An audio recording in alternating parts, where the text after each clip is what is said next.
I'm being hyperbolic. It's just, you know, when we think of, when we recollect thoughts of the past and stuff, rarely are they linear, and I think it's cool to have art replicate that. Because, you know, you're walking by on a day or something, you see a flower and you're like, oh look, flower, and stuff like that, and you know, you don't think about the process of that flower. You might think, oh man, remember the last time I saw that flower, you know, I was with my mother or something like that. And then for some reason you thought about the car that you drove, you know, with your mother and that, and then you think, oh, you know what, I need to take my car for a tune-up and stuff. And this is kind of like the way the mind works and stuff, and just kind of replicating that kind of scattered timeline that we create in our own head. So makes it more interesting, I think. Right. Yeah. Another thing throughout all of your work for both of you is it's all generally fairly serious. There's not a lot of levity, comedy in any of that, which is funny for people in comics in my mind. That it's so just because of the name. Well, there's a reason for that. Right. Yeah. But I mean, most people I know, I mean, when they do one to a few serious works, they feel like they want to or they need to do something light. But lighter, yeah. And do you guys just have your... Do we have no sense of humor? Are we dead inside? That's kind of what I was going for, but I was trying to wind it around. I'm dead inside. I'll admit it. Oh, okay. I have no heart. It's kind of like this black granite rock. No. Wow. I don't really know what to say about that, other than maybe I just don't naturally gravitate towards humorous works of art.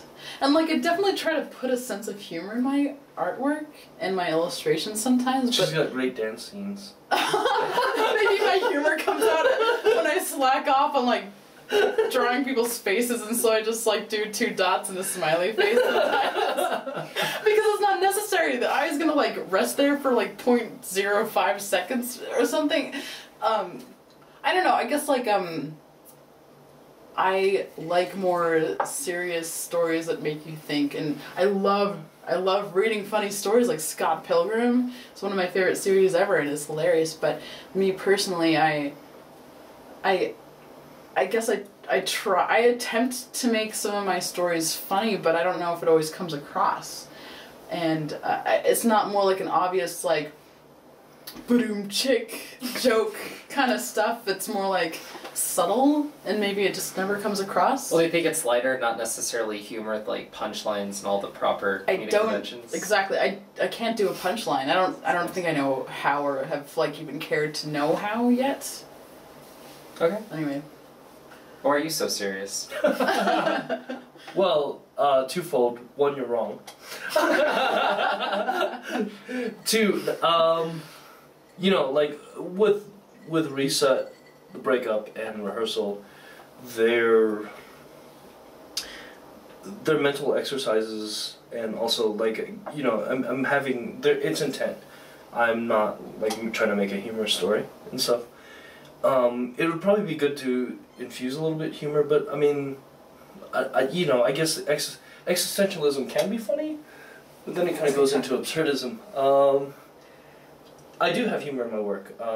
Delineate, you know, the one with the strips. Oh yeah, those definitely had some like 3-pane humor to it. Yeah, and I was gonna say, in other comics that I've done, usually just strips or 1-page off things, their humor, or even like just really other stuff that I haven't published. There was, well, actually, I've done Wonder World, which is more of like geared toward kids comics. Okay. And the one that you haven't read yet, The Crazy Asian Girl, they're more humor infused. Humor's hard, for one thing, and I think it's more difficult, I feel like, to sustain it over a long story. And you know, sometimes you're afraid to feel stupid too. I mean, because like a lot of humor is just silly or whatever, but yeah, you know, I just think with some of the work that you're looking at, it's just not the tone that I was looking for. So. Totally, yeah. And I respect humor a lot. And then, you know, in thinking, generally, I would like to to be able to incorporate all those things. You know, like high concept and you know, intelligent story making and interesting ideas and gravitas with levity. You know, with humor and stuff like that. I mean, like one of my favorite writers, prose writer, Kurt Vonnegut, does that well.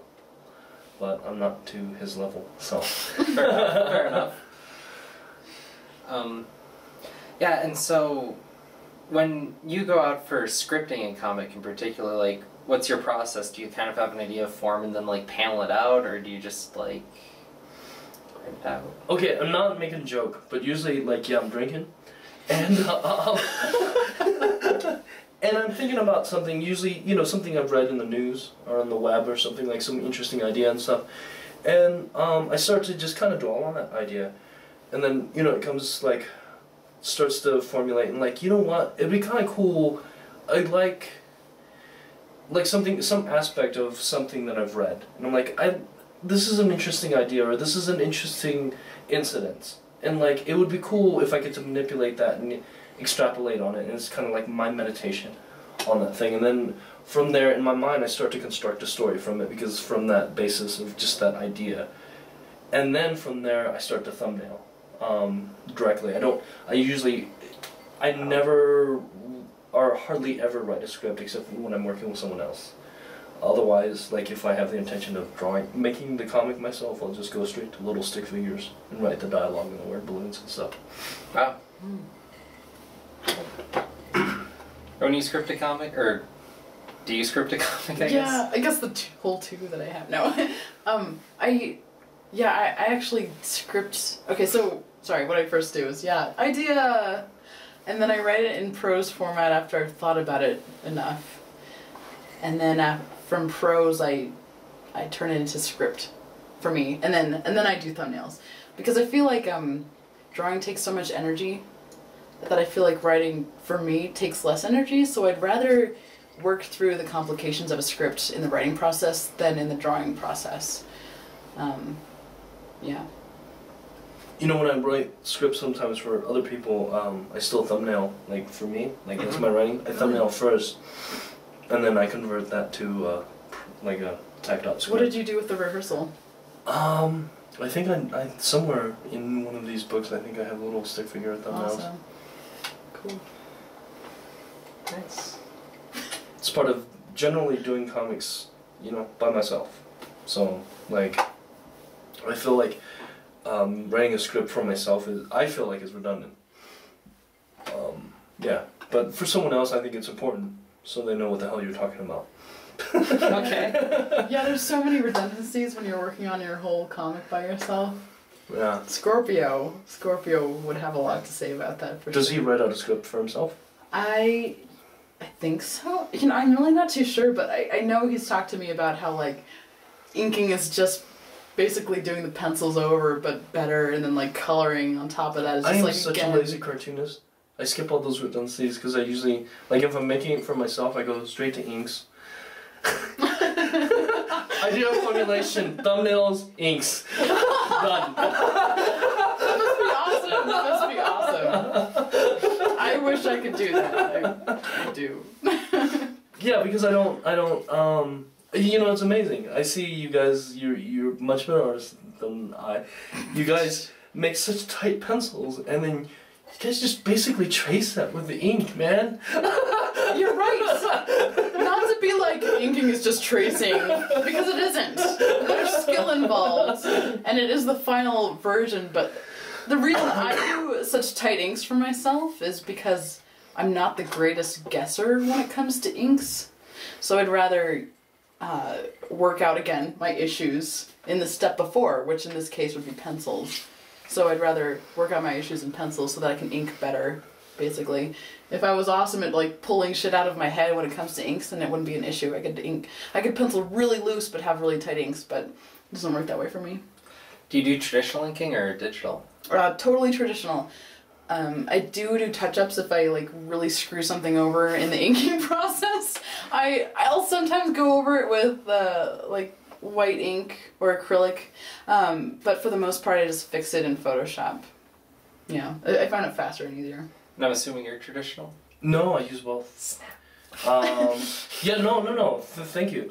One of the things that I'm most flattered by is people usually look at my work and have no idea that I do it digitally. So you cheat. Yeah. Ooh. I mean, well, that's how I go for the. No, I don't think digital ink is cheating, but Well, that's how I go straight to inking because I can erase my inks. yeah. Exactly. Or no, there's I use a stylus tablet, and on the back, you erase. Oh yeah. You can erase inks, it's much cooler than before when I had to put white out everywhere. It's horrible. And I just start all over, drink some more. No. No, but I mean, most people that look at it, they ask me what kind of brush I use and stuff, and I tell them Photoshop, and they're shocked. So I take that as extreme flattery because for most of my life, using brush, ink brush, and then so when I made the switch to digital, people can't tell. It's just my style still. Right. It permeates whatever medium that I'm using, I guess, as far as like tools. So. Right. And earlier I heard you say myself as a cartoonist or something. You define yourself as a cartoonist. Absolutely. Is that how you define yourself? Not as like a comic artist or anything, but a cartoonist? I was gonna say there is, because I feel like a cartoonist, which I take pride in, is I don't consider myself a writer, I don't consider myself like an artist or illustrator. Like I make comics. That is what I do, and it includes all of it. Includes the inking, includes the writing. The whole thing, and like I feel like that is a cartoonist, and a little bit prideful about that. That's like the complete thing, I may have strength in one or the other, but I don't see them as a separate thing. Now, like collaborating with like Leila or whatever, I'm the quote unquote writer, but at the same time, either she or I can do both because I consider her a cartoonist as well. So, yeah, that's how I make that distinction. Some people, I met some comic artists, right? Mm-hmm. They said, "Oh man, I could never write a script." That's weird to me. Like, you could never write a comic? Really? Like, it's part of being a cartoonist. But I guess that's why they consider themselves comic artist or a comic writer. What about people that just write and don't draw? You guys suck. No. No. I just... it's just my perspective that is the craft of comics, is to be a cartoonist, to try to be in all of it. Like I feel like, you should practice drawing. I know you have qualms about it, but I don't know, man. Have you seen some of us indie artists? Yes, but I'm not to that level. And I still respect them, and I still consider them cartoonists. Come on, I mean, like the indie thing, the big joke, right, is some of them are not the most skilled illustrators. Sure. But, I mean, mondo respect, because you're a cartoonist, and you're trying to do it all, and make this thing in this medium, do the whole craft. So. It's cool. And how do you define yourself? I guess I would define myself as any of the three, which is cartoonist, comic book artist, or graphic novelist. But typically when people are like, "What do you do for a living?" Like, I'm a comic book artist.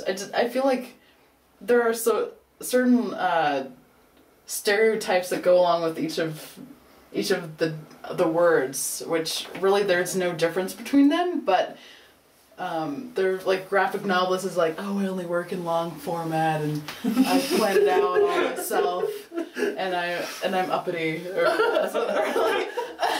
and then like comic book artist is like, "Oh, you just do the art for someone else's writing and you're mainstream," and then cartoonist is like, indie people are like, "Ha ha ha," like, panel, joke, haha, or whatever. And so, those are the stereotypes, right? But, so I typically go with the safe version, which is like, my ideal is to just draw for other people's scripts to make a living. And so I say comic book artist, but really I'm all three.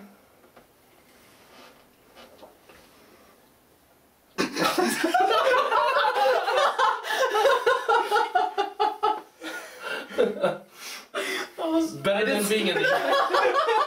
It's better than just being an inker. Yeah, Yeah. At least I'm not just a tracer. God, freaking tracers. I'm kidding. I have mundo respect for Man, there's so for many inkers and fantastic inkers out there. You guys, this stuff is beautiful. Yeah. Oh, I can only No, aspire. truth now. I generally have more respect for inkers than pencilers a lot of times. Than colorists, you mean, or? No, pencilers. Oh, okay. Yeah. Oh.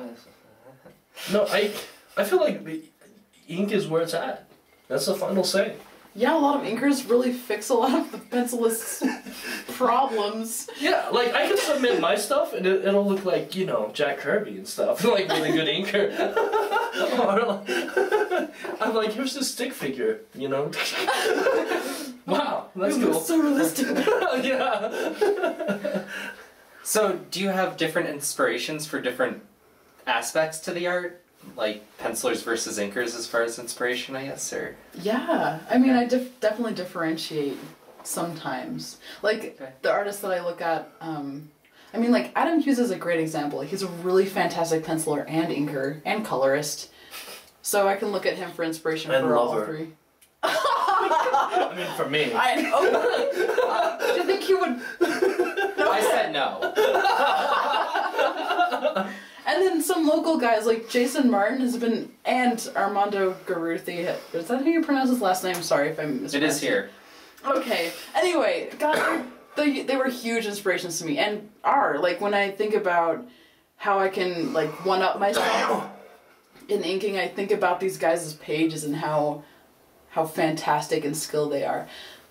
So And yeah, I great definitely lovers. look to them for inspiration for just, like, being a better inker. And then, yeah, I definitely look to pencilers for inspiration, but I mean, yeah, so, sorry. Yes, I look at different aspects, but at the same time, yeah, if someone's really great at penciling and inking their own stuff, like Zach Howard, then yeah, I use him for inspiration as well. Same with Sean Murphy, etc. The end. And Zach Howard's a great lover too. Because we would know. I do. Do you? Okay. Yes. Well, at least you do. That's great. Oh my So, god. back I'll to get the in so art. Much, I'll get so much shit if he watches this, because I know you've listened to the Sean Murphy interview. I know for a fact, Zach, that you have. I apologize. I'm talking about for myself. Why are you apologizing for me? I Because don't I'm need- associated with it. I'm associated with this interview. So Oh. he's gonna be like, hey Leila, I watched the interview. And, or like, crap, how can I do a good, I don't think I can do a good, You know, I don't Howard. think he's a fan of mine, so you might not find the video. I think you're cool. He might not. Anyway, moving on. Yeah, moving on. So, inspirations for art, not so much sex. We can get to that later. Alright, cool. Just going back to what I was ranting about earlier, Right. the cartoonist thing. I mean, generally the biggest people that I like do it all. Mazzucchelli, the Hernandez brothers, Dash Shaw. Locally, John, well, not anymore, but John Porcelino, Noah Van Sciver, John Bueno, Sam Spina. I mean, it's my idea. Like, these guys, I think, are pretty inspirational. But I mean, we do it all. We're the what I describe as the cartoonist. So the art, the writing, all of it. Awesome. I guess like sometimes I can parse. Like, I like Jack Kirby's art more than his writing. Fair enough. Stan Lee seems like a nice guy.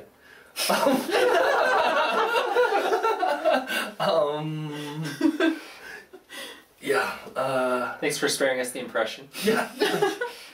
Neil Gaiman. Mm-hmm. Neil yeah, Diamond. Yeah.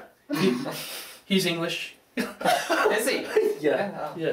No, you know what? Like, I like Sandman, and I've seen. Have you ever seen? He's done some, like, I think in one of the trade paperbacks he done some sketches. Did some sketches. How many drinks have you had? Oh, today? Texas is coming out now. He did some sketches. They were really pretty, and I was like, why can't you draw that comic on your own? That was awesome. sorry. Okay. No, that's interesting on the Sandman, because I always loved the scripts, but in about half the comics, the art just pulled me right out. I mean, Yeah, as much I as the agree. classic of Sandman is, You know, and isn't that weird too? Because it's like you have, here's my qualm with it, right? Because of it's a production thing with mainstream comics, you have this writer, and let's face it, you know, as far as like meeting deadlines and stuff, generally easier to write to meet deadline, and instead of like drawing it out, having done both. And sometimes, like, the artist, I don't know, he gets a heroin addiction or whatever, can't make deadline. And all of a sudden you're reading a story and it has a particular mood because of the mixture of art and writing. And all of a sudden here's Joe Blow filling in, you're like, everybody looks different. And it's totally changed the mood of it, and it's weird. And, you know, and it's really stark when they sometimes collect them in a trade, and you have just, like, random artists inserted within the same storyline. You're like, what? Why does he look like that now? So, I mean, that really, even as a kid, and I'd collect more mainstream comics, that irked me so bad. Like, I'd be in the middle of a storyline, and they switch artists, and I'm like, do they think I don't notice? I was like, this is not cool. I would rather, and granted, I didn't grow up reading monthly comics or anything, I would rather they take the extra time to have one artist on one project and make it really good, and so what if it's a few months late? But it just like, because when I read it, I'm not going to be taken out of the story randomly because another artist is because I see a visual that takes me out of the story. Right, yeah. One of the more recent ones that I've read that I will say, and you know, both of them were fine artists in their own right, but like one of the last mainstream comic story arcs that I read was Grant Morrison's New X-Men.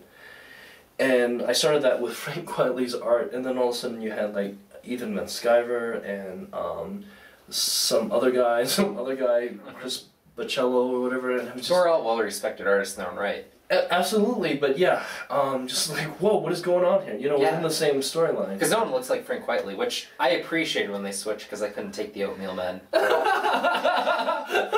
I love it, but I mean, but you see what I'm saying? Wouldn't you prefer them to have one of them though, instead of like in the middle? I don't know, me personally. No, I usually do agree with you, but when they switched off Frank Quitely, I was just so thankful. I love Frank Quitely. I mean, he's got this, Oatmeal Men, that's an interesting thing. He's puffy people. Yeah, but I like it too. I don't know, but I guess that is another issue.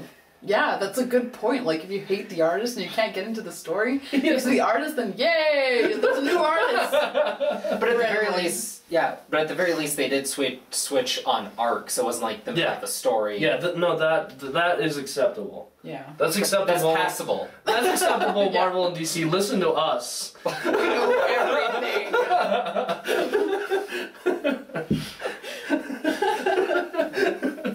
Otherwise, you are messing up. You're wrong. No, sorry. So, are you reading much mainstream right now?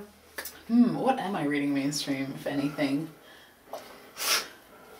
Honestly, I've kind of taken a break from comics at the moment, and I've been reading novels. Is that allowed? That's blasphemy. It is allowed, okay? Because I need to recharge. And one of the ways I recharge is reading something that's not what I'm doing all the freaking time. So I find it important to read things that are not comics. Yet at the same time, I still really love comics, and I did just finish reading Batman Year 100 that you let me borrow, Lonnie. Oh yeah. Yeah, that's fantastic. But Paul Pope, another full cartoonist, Yeah. writing art on it. I think Yeah, I hated that book. You did? Yeah. Oh, I'm sorry. Did you feel like I heard people felt like that he made Batman's head squishy? Honestly, you know, I think it's just Paul Pope doing it. Like, I've read a handful of his stuff now, and just none of it grabs me artistically or... Blasphemy. Yeah, well, Okay, good. that's how I do. Right. Well, anyway, I don't know how old that is, but I guess like I'm too poor to buy mainstream comics that are coming out on a regular basis right now, and so I'm kind of at the mercy of my friends, borrowing what they have, and typically what my friends are reading are not mainstream comics. And also, even if they were reading mainstream comics, I probably would not pick them up, because mainstream comics from DC and Marvel like the art is so fucking fantastic usually, but the art doesn't, I mean the story, sorry, doesn't grab me because it's not relatable to me. It's more like punching and kicking your way through problems instead of being human interest stories, which is what really interests me. Yeah.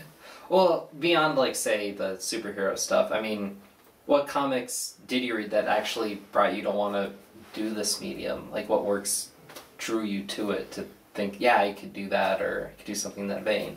Wow. Well, that's kind of a Loaded slightly, question. yeah, for me maybe, because I've always, from the moment I started reading comics, I loved them. And they were even like crappy online comics, which had like shitty art and story. And I just like loved it. For some reason I just loved the sequential telling of a story because it was like reading a novel, but better because you would have the pictures along with it. And I definitely started reading comics online because I grew up poor and had no access to comics in Montana. And so when I finally started getting access to them in college here in Denver, the comics I typically loved were Craig Thompson's Blankets, like the indie stuff. Oh, but you could afford an internet connection, huh? Touche, Lonnie. Yeah, Craig Thompson's Blankets, and then, crap, what else was there? I don't know, there were a lot. There are too many to name. And as of right now, the comics I like most that stand out to me are Hellboy by Mike Mignola, Invincible by Kirkman and Otley, The Walking Dead by Kirkman and the other guy whose name I forget, I'm sorry. Who's directing it right now? What's his name? I don't read it. Tony Moore started it, and then... Yeah, for like 8 issues or whatever, then Yeah. someone else did all the good stuff. I don't know, but these are ones that have engaging stories and are about... Zombies. morals and ethics and kind of... Sorry. Yeah, zombie. I'm a dick. DMZ by Brian Wood. So I feel like my interest lies in the middle guy, not the superhero, like Superman, Batman stuff, nor is it the... Like, Look at my life that sucks. I'm gonna cut my wrist. yeah. You didn't like John the Homicidal Maniac? Man, but I love that book. Like, I love reading indie comics, but I don't think my art falls in that category. I think it falls in the middle ground, which is like awesomeness. India, like fucking rad, That's a nice way of saying you're better than most. but not as good as others. She's Leila Del Duca, better than most, but not as good as others. I want to draw comics where I can have really great art, but also a really great storyline, and I feel like those stories fall in the middle with Dark Horse and Vertigo, Image, those guys. So that's ideally where I want to rest in the comic book industry. If that answers a question, or the question, which it doesn't. It answers another question, which was, who do you want to work for? But the kind of stories I read... What was the question? Who do you want to... Since you brought it up, who do you want to work for? I already answered that, so Fair enough. I'm not going thought to go there was more anymore into detail. that. Okay. Moving on. What... Who I want to work for? Yeah, who do you want to work for? And we'll work backwards. I don't want to fucking work for anybody. I want to be independently wealthy and and like snort coke off of dead hookers. Wait, no. Wow. No. I got $5, so you can buy it from me. No, I actually ideally like the whole DIY indie thing. I don't want to work for anyone ideally. I want distribution. I want to be able to have access to any bookstores, any comic shops or any of those things. But I always want to work for myself. Well, yeah. Do you feel the fact that comics are going a bit more online now gives you more venue and a more visibility to do that, or Absolutely. not so much? Oh, No, yeah, no, absolutely. I don't see webcomics as a bad thing or a threat. I was never making that much money off of indie comics to begin with. I mean, I think that's the biggest issue that some of the people have with webcomics. But I mean, I think a lot of people that make webcomics also supplement it with comics that they print and stuff, and I think it's awesome. Yeah, I I love the webcomics movement. I don't like some webcomics, but I mean, whatever. Well, you're not gonna like everything, of course not. No, I'd say maybe I don't even like most of them. Well, that's part of it. I mean, it's such a low bar to entry that, I mean, any jackass with a Mizhouse and an idea can fuck something up. Right. No, but you know, yeah, that's the truth of it. But at the same time, I respect that any jackass with a Mizhouse can put their stuff because you know it is like that whole DIY thing. Like, because there's some brilliant people out there that's gonna amazing things that are gonna be able to put it out that wouldn't have 10, 20 years ago, right? Because there was like gatekeepers of the industry. Mm-hmm.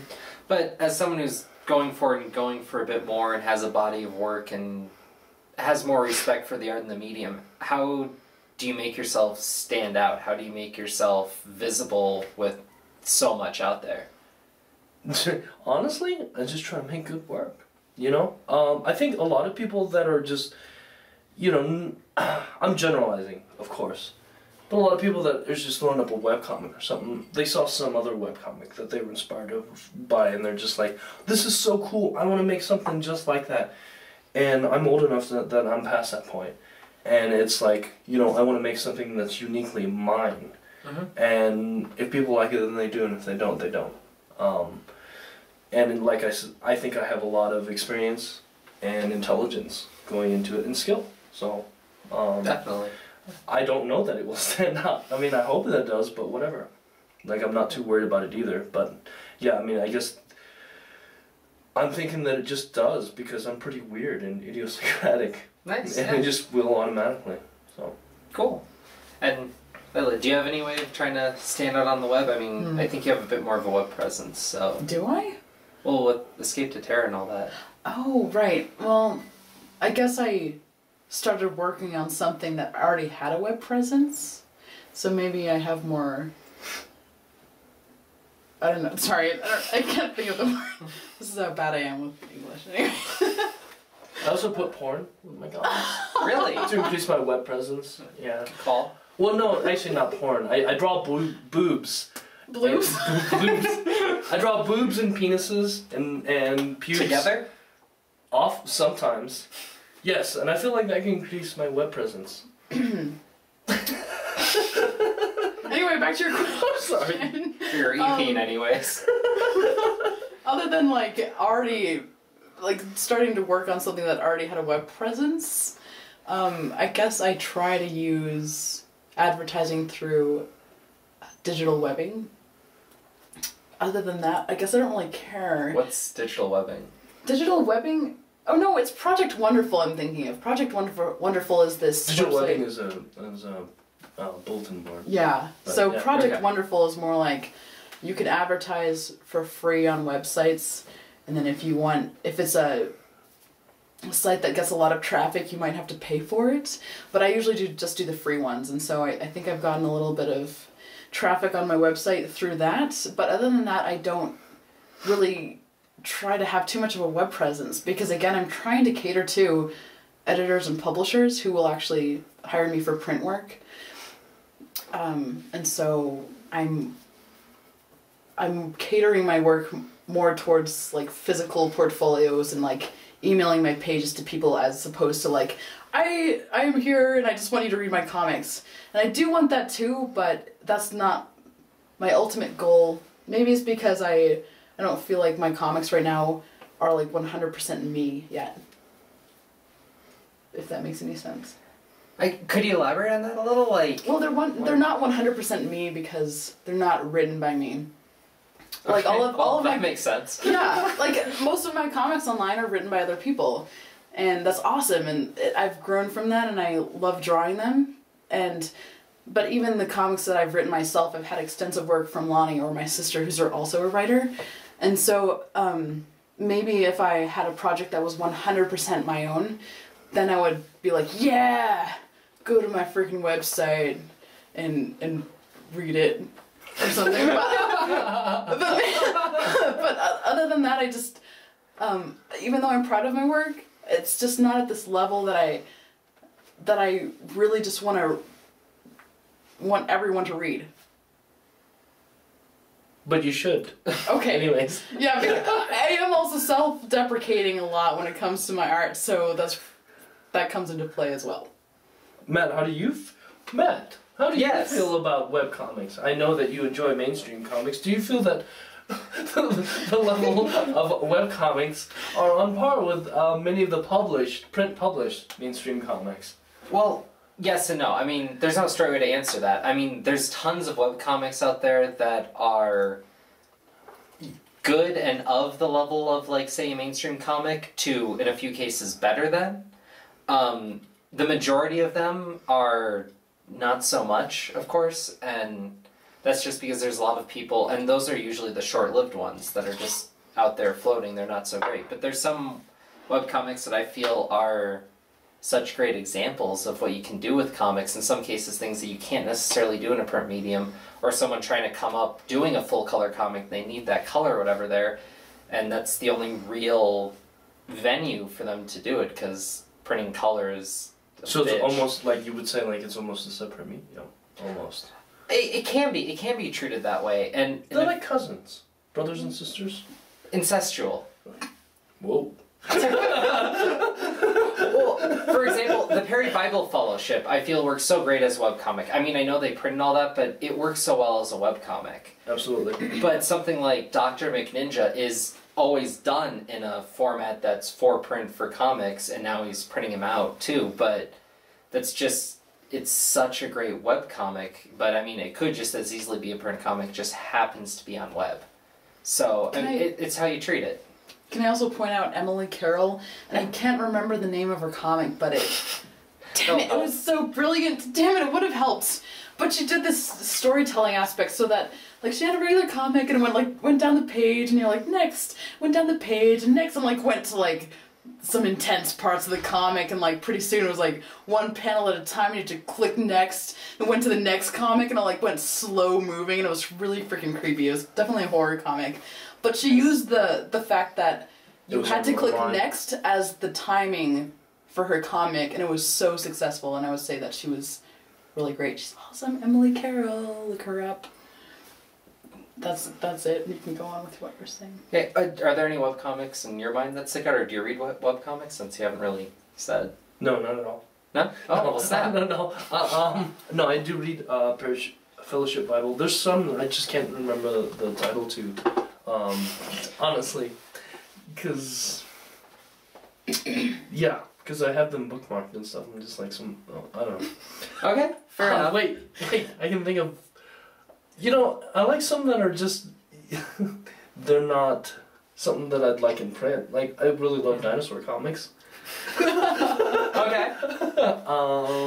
But you wouldn't necessarily want to see that in print and pay for that all the time, or is it? No, I wouldn't, but I wouldn't mind it like in the Sunday comics or something. Okay. Achewood, I enjoy. Okay. See, I don't follow them as well. No, that's fair. I mean, that's my thing about webcomics is I like reading, but I usually sit down and read them for like an hour or so at a time and catch up. Yeah, that's rather what than and then being I forget. on top of it. Yeah, no, there's some really fantastic one, and I feel kind of like a jerk, not remembering the names and artists of them, but yeah. Okay, yeah. But I do like them. Fair enough. Do you keep up with webcomics a lot better? Because that seems to be more of your inspiration. Well, I used to thing. keep up with them because I had a day job, which basically during your free time, all you had to do was surf the internet. So I definitely don't follow them as much now because I don't have a day job. Because now you're making comics. Because now I'm making comics all day instead of just reading them. So, but one that stick in my mind that I always come back to is Octopus Pie, Sin Titulo, Muse, what else is there? Sarah Ellerton, Phoenix Requiem. I always go back to her as one that definitely stands out to me is Demonology 101, and I've been reading that, or I read it since high school, or middle school even, but she finished it, and now she's making, oh crap, I forget her name, damn it. Well anyway, she did a couple graphic novels like Zombies Calling and The War at Ellesmere, but she's someone I've been following for years and years, and she started off in webcomics. But yeah, I guess I don't really read too many webcomics now, just because I don't have time to waste. Like, that's horrible to say, but it's true. Like, I read I read a lot more webcomics when I actually had disposable time. And now I have less disposable time. And during my time off, I would rather not be at the computer than reading a tangible comic or novel. Leila often frolics through the woods. I often... That is actually untrue. I like to frolic in the woods, but Where are the nearest woods? 30 minutes away? Like, it's hardly close. Especially when you don't have a car. Like me. At the moment, I have to bike everywhere. It's not bad. It's not bad. I can dig. Can you dig it? Sorry, I just had to. Okay. So to make that tie in, so you're both very rooted to the Denver scene. I mean, how do you feel about the Denver scene with comics? Because I think a lot of people wouldn't really consider Denver to have a comic scene much at all. They'd be wrong, so. Well, you and I know that, but I mean, I guess how do you feel tied in? How do you feel it's growing? Do you feel it's going somewhere? Or? I'm gonna definitely pass this off to Lonnie, because even though I'm part of it, he's been here longer than me, and I don't really know what I'm talking about. You can both have an opinion. My opinion is that yes, there's a comic scene, but I don't know. But I don't know how it's grown because I've only been here for a year. Anyway, so Lonnie, Have you only been, no, you've only been here. I only knew you guys since last year, April, right? Or maybe 2 years ago. Like April? 2 years ago. 2 years ago. Oh. Still, I don't no comment. No comment for the most part.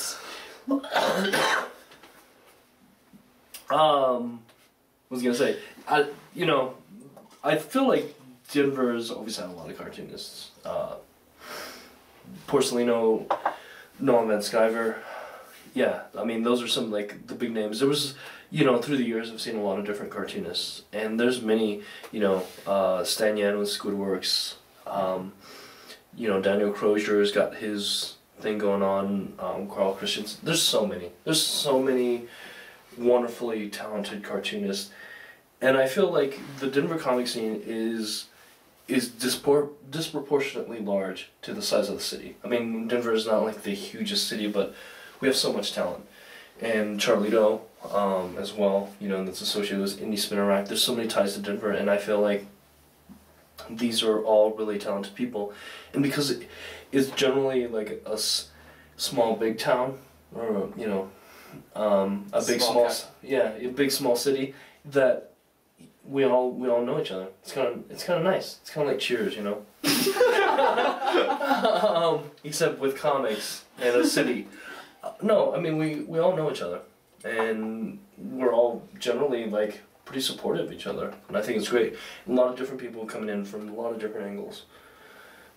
So, yeah, has it grown? I don't know if that it's grown. It's always just been large, like I said, for its proportion to the size of the city. There's new people definitely coming in all the time, but there's also like people that leave. Would you say we're getting more publicity than before? You know what? It's hard to say. I definitely, having been to like Austin and like in Albuquerque, and I don't know. That's about it. I mean, like I've been to XBX and stuff and Ape and stuff. It just seems like we're pretty tight knit in as far as how many cartoonists know each other, and B, yeah, just there's a lot of us. Seems like in New York or something, right? There's a lot of talented cartoonists obviously there, but they're just so kind of scattered with each other, and they kind of don't have that same kind of like, hey, everybody knows each other. In Austin, it's not the same thing. I've never seen it like that I've seen in Denver. So I don't know if it's more publicity, because a lot of the publicity is local. So True. But national media on comics are usually about individuals anyways, I think. It's fair. Or the medium as a whole, instead of like a particular scene. Well, over the past few years, there's been a lot more like comic convention just events based around comics and whatnot. Do you feel that's helped the visibility to at least the public in the local area, or? Absolutely. Yeah, Okay. to the local area, definitely. And Thank like God. you know, and like the 5280 classroom has come out of it, the Comic Fest, Cowtown Comics. I mean, you know, and like Squidworks, that's been kind of like doing it for a long time. I mean, all these things, you know, over the years it's just been building. So a lot of enthusiasm locally, definitely. Definitely, that's been increasing, I think. And do you feel that that's helping the visibility, or? I wasn't in it enough before 2 years ago to know, but Yeah, I I'll guess say- 2 years ago is about when it was all kicking off. Yeah, and so I feel like there's definitely been a lot of comic book things to go to since I started. Oh yeah, and the Going into literate the draw. galleries like Talk and Draw and Leila. Yeah. Yeah, this Thursday. Yeah, this Thursday. I don't know when you're gonna put this up, but if you put it up before Thursday, I'm gonna That's right. be talking at the Literate Gallery this Thursday, the 26th, from 7 to 10. And it's basically going to be talking about myself and how I got to the skill level I got to now, and then we're going to do some sort of drawing activity afterwards. Do you feel in the 2 years that you've been here though that it's increased or anything? You know, maybe I have, and it might be because I'm more immersed in it now and I'm just more friendly with the people who are already here. Because I've only seen like one or two people kind of like be added to our group since then. Who are But, those? I think I met Nate Hamill after I met everyone. Who else is there? Actually, yeah, one or two is just like an underestimation. I've definitely kept meeting people in the area for sure, but for the most part, everyone knows everyone, like Lonnie said.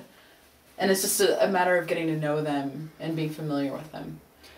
What about those I funky know- kids in Boulder? And I was about to say now. Whatever. I've known you guys for like a year since you kicked our asses at the draw fest, right? It's a Yeah. story for another time. It's a story for another time.